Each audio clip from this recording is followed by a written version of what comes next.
चांगले विचार कराल तर चांगले होईल, वाईट विचार केला तर वाईटच होईल. दिवसभर तुम्ही जो विचार करता तेच तुम्ही बनत असता. राजासारखं जगायचं असेल तर गुलामासारखं काम करावं लागतं.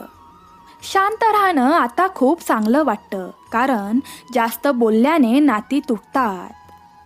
कौशल्याने काहीही होत नाही. यश मिळवण्यासाठी तुम्हाला तुमच्या कौशल्याचा वापर करावाच लागतो. जे कमावले आहे ते गमावू नका आणि जे मिळाले आहे ते वाया घालवू नका. आपला पराभव हा नाही की आपल्याला कोणी ओळखत नाही. आपला पराभव हा आहे की आपण स्वतःला ओळखत नाही. त्यामुळे सर्वात आधी स्वतःला ओळखा आणि आयुष्यात पुढे जा. या वाटेवर नक्कीच परमेश्वर तुमच्या सोबत असेल. आजचा व्हिडिओ इथे संपत आहे. स्वामी तुमच्या सर्व चांगल्या